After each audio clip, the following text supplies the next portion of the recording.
I'm officially moved in now. Up until this point, I haven't broken any glassware in my new apartment. Until now. Check this out.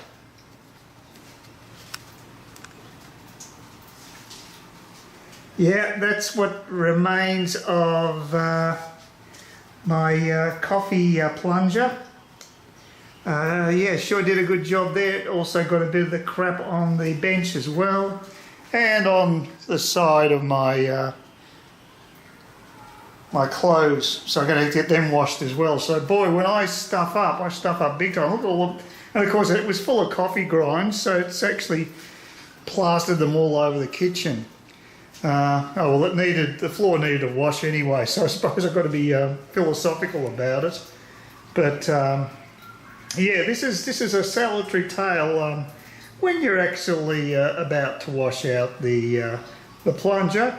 Make sure that your elbow isn't too close by and you don't make any sudden movements, because glass and tiles don't really work well together, as can be witnessed on this little bit of devastation in my kitchen.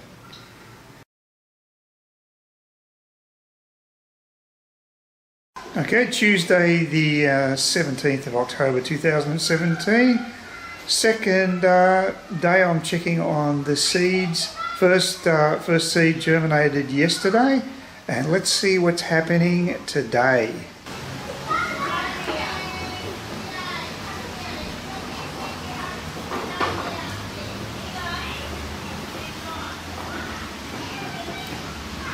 Okay, looking good. It appears as if the second seedling has germinated. Just waiting on a tardy third seedling. And now I'll give you the tomato fact of the day. Ever wonder why we consider a tomato a vegetable even though it is a fruit?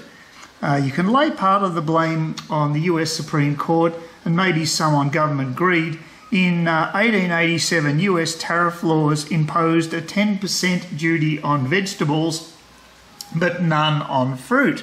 A tomato importer named John Nix sued the tax collector for the Port of New York, Edward L. Hedden, arguing that tomatoes, since they were really fruits, should be exempt from the tax. The botanical claim was not in dispute. Tomatoes, as the seed-bearing ripened ovary of the flower, are fruit. Yet, in a triumph of ordinary language over scholarly, the highest court of the land ruled in 1893 that the tomato was a vegetable and therefore subject to the tariff. In this decision, Justice Gray wrote, "Botanically speaking, tomatoes are fruits of a vine, just as are cucumber, squash, beans and peas.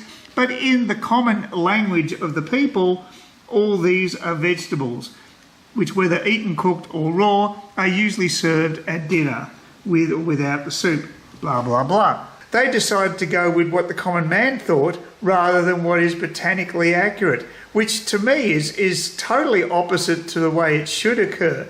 I'm just wondering whether money went under the table to get that decision, because it just happened to work in the way of the federal government earning those tax dollars, and there may well have been quite an incentive for the judiciary to come to that particular conclusion.